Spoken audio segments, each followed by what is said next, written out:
Hello everyone, எல்லாரும் எப்படி இருக்கீங்க? சோமா இருக்கீங்களா? நான் போன வீடியோவில் ஒரு ஜெராக்ஸ் மிஷின் இல்லாமல், ஒரு ஃபோட்டோ காப்பி மிஷின் இல்லாமல் எப்படி ஒரு மெழுகுவர்த்தியை மட்டும் யூஸ் பண்ணி ஒரு ஃபோட்டோ காப்பி அடிக்கிறேன்றதை பார்த்தோம். ஸோ அந்த வீடியோவுக்கு நிறைய பேர் லைக் பண்ணியிருந்தீங்க, நிறைய பேர் அந்த லிங்கை ஷேர் பண்ணியிருந்தீங்க. ஸோ அனைத்து நண்பர்களுக்கும் ரொம்ப ரொம்ப நன்றி.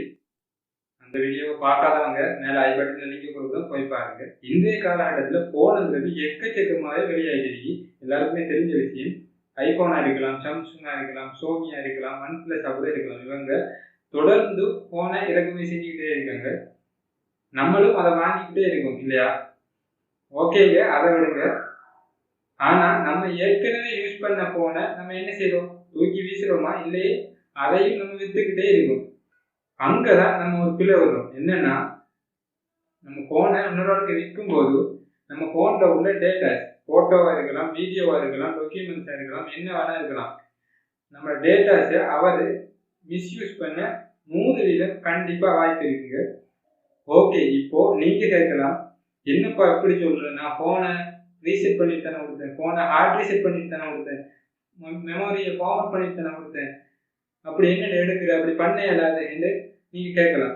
ஆனா கண்டிப்பா 100% நம்ம எப்படிதான் ஃபார்வர்ட் பண்ணாலும், எப்படிதான் ஹார்ட் ரீசெட் பண்ணாலும் நம்ம டேட்டாஸை எடுக்க முடியும். 100% ஷுவர். ஓகே பிரதர், நான் யூஸ் பண்ண போனை விற்கவே முடியாதா என்று கேட்டீங்கன்னா அதையும் கண்டிப்பா விற்கலாம். அது எப்படி, நம்ம என்ன பண்ணுனா நம்மளோட டேட்டாஸை அவங்களால எடுக்க முடியாது என்றுதான் இந்த வீடியோவோட பார்க்க போறோம். ஸோ மறக்காம கடைசி வரைக்கும் பாருங்க. சின்ன வீடியோ.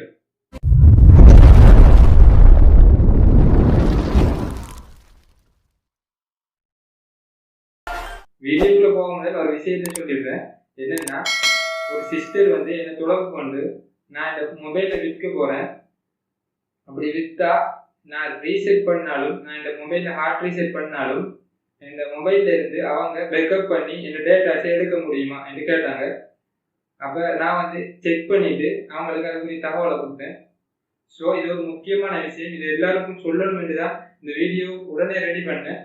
இந்த டைமில் அந்த சிஸ்டருக்கும் தேங்க்ஸ் சொல்லிக்கிறேன். ஸோ இது வந்து ஒரு முக்கியமான இன்ஃபர்மேஷன் தாங்க. ஸோ முடிஞ்ச அளவு ஷேர் பண்ணுங்க. நிறைய பேர் இதனால் பாதிக்கப்படுறாங்க, இது தெரியாமல் இருக்காங்க. முடிஞ்ச அளவுக்கு உங்கள் ஃப்ரெண்ட்ஸுக்கோ உங்கள் ஃபேமிலிக்கோ ஷேர் பண்ணுங்க. ரொம்ப யூஸ்ஃபுல்லாக இருக்கும். ஃபோன் மட்டும் இல்லைங்க, நம்மளோட எஸ்டி கார்டாக இருக்கலாம், நம்மளோட பென் டிரைவராக இருக்கலாம், நம்மளோட ஹார்ட் டிஸ்காக இருக்கலாம், எந்த ஸ்டோரேஜாக இருந்தாலும் நம்ம எப்படி தான் ஃபார்மட் பண்ணாலும் அதில் இருந்து பேக்கப் பண்ணி எல்லா டேட்டாஸையும் எடுக்க முடியும். இது 100% ஷுவர். ஓகே, இப்போ ஃபார்மட் பண்ண நம்ம ஒரு டிவைஸை ஃபார்மட் பண்ணால் அதில் என்ன நடக்குது, அதில் தியரி என்னன்னு இப்போ பார்ப்போம். இப்போ வந்து இதான் நம்மளோட ஃபோனோ இல்லை மெமோரியோ இல்லை பென் டிரைவோ இல்லை ஹார்ட் டிஸ்கோ ஏதாவது ஒரு டிவைஸ் என்று வைங்க. இப்போ வந்து நம்மளோட டேட்டாஸை இதில் வைக்கிறோம். டேட்டாஸ்னால் நம்மளோட ஃபோட்டோ மீடியா எல்லாம் டாக்குமெண்ட்ஸ் எல்லாம் இப்போ நம்ம டேட்டாஸை இதில் வைக்கிறோம். நம்மளோட ஃபோனில் சேவ் பண்ணுறோம். இப்போ என்னடா நம்ம கொடுக்குறதால நம்ம ஃபார்மட் பண்ண போகிறோம். இப்போ ஃபார்மட் பண்ணால் என்ன செய்யுதுண்டா வந்து இது இல்லாமல் போகுது. சரியா? இப்போ இதில் ஃபார்மட் பண்ணுற தியரி என்னண்டா, இப்போ நம்ம ஃபார்மட் பண்ணணும்டா என்ன செய்யணும்டா, இது வந்து மறைஞ்சு தான் போகுது தவிர இது முற்றாக இதுல இருந்து இல்லாமக்கப்படுது. சரியா? இதுல மறைஞ்சு தான் போகும் தவிர இதுல இருந்து நம்மளோட போன்லயோ நம்மளோட மெமோரியிலயோ நம்மளோட ஸ்டோரேஜ்ல இருந்து இல்லாமக்கப்படுது.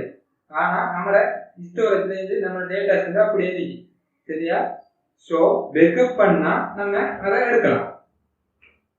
இப்போ மறைஞ்சு வைத்திருக்கு, நம்ம பேக்கப் பண்ணோம்னா இப்போ ஃபார்மட் பண்ணிக்கும். நம்ம மறைஞ்சு வைத்து இப்போ வந்து நம்ம பேக்கப் பண்ணோம்னா ஏதோ ஒரு நிறைய அப்ளிகேஷன் வந்துட்டு பேக்கப் பண்ணி ரீஸ்டோர் பண்ணி எடுக்கிறதுக்கு. ஸோ நம்ம பேக்கப் பண்ணோம்னா உடனே வந்து நம்மளுடைய இத்தனை டேட்டா இருந்து எல்லா டேட்டாவும் உடனே நம்ம திரும்ப எடுத்துடலாம். ஓகே, இப்போ இதுக்கு என்னதான் தீர்வுன்னு கேட்டீங்கன்னா, இப்போ நம்ம ஃபோனை வந்து ஹார்ட் ரீசெட் பண்ணணும் வைங்க. ஹார்ட் ரீசெட் பண்ணால் நம்மளோட டேட்டாஸ் எல்லாம் கிளியராக இருக்கிறதுக்கு கிளியராகி எம்டியெல்லாம் காட்டுது. இப்போ வந்து நம்ம ரெக்கவர் பண்ணாதானே நம்மளோட டேட்டாஸ் வருது. நம்ம ரெக்கவர் பண்ணால் யாராவது சரி நம்ம ரெக்கவர் பண்ணால் நம்ம பழைய டேட்டாஸ் எல்லாம் வருது.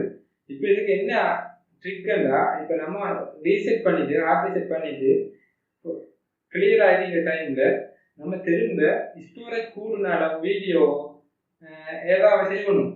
உதாரணத்துக்கு ஒரு படமாக இருக்கலாம், ஒரு மூவியாக இருக்கலாம், ஸ்டோரேஜ் கூடுனாலும் அதை வந்து காப்பி பண்ணி இது ஸ்டோரேஜ் அவங்க ஃபோனில் உள்ள ஸ்டோரேஜ் ஃபுல்ஃபில் பண்ணுங்க. இப்போ உங்களை 64 ஜிபினா 64 ஜிபிக்கும் உங்களை படத்தையோ ஏதோ ஒரு வீடியோவையோ ஃபுல்லாக 64 ஜிபி ஃபுல்ஃபில் ஆகிற வரைக்கும் ஃபுல்லாக ஏற்றிட்டு அதுக்கப்புறம் நீங்கள் ரீசெட் பண்ணீங்களா இருந்தால் அதுக்கப்புறம் யார் நினைச்சாலும் என்ன நினைச்சாலும் எப்படி இருந்தும் அதை ரிகவர் பண்ணி எடுக்க இயலாது. உங்களோட பழைய டேட்டாஸை ரிகவர் பண்ணி எடுக்க இயலாது. அப்படி ரிகவர் பண்ணாலும் உங்களோட அந்த நீ கடைசியாக ஏற்றினா அந்த படம் தான் அவங்களுக்கு ரிகவர் ஆகி வரும்.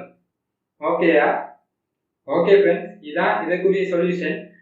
ஸோ உங்கள் ஃபோனை விற்க போறீங்களா, கட்டாயம் இதை பண்ணுங்க. இந்த வீடியோவை முடிஞ்ச அளவுக்கு ஷேர் பண்ணுங்க. இது ஒரு முக்கியமான இன்ஃபர்மேஷனும் நிறைய பேருக்கு யூஸ்ஃபுல்லாக இருக்கும். முடிஞ்ச அளவுக்கு ஷேர் பண்ணுங்க. இந்த வீடியோ உங்களுக்கு யூஸ்ஃபுல்லாக இருந்தால் லைக் பண்ணுங்க. உங்களுக்கு ஏதாவது டவுட் இருந்தால் கீழே கமெண்ட் பண்ணுங்க. கட்டாயம் சப்ஸ்கிரைப் பண்ணாதார்கள் சப்ஸ்கிரைப் பண்ணிட்டு கூடவே இருக்க பெல் பட்டனை ப்ரெஸ் பண்ணி ஓலண்டதை கொடுத்துருங்க. அப்போ தான் நம்ம திரும்ப போடுற வீடியோ வந்து உங்கள் நோட்டிஃபிகேஷனுக்கே வந்து சேரும்.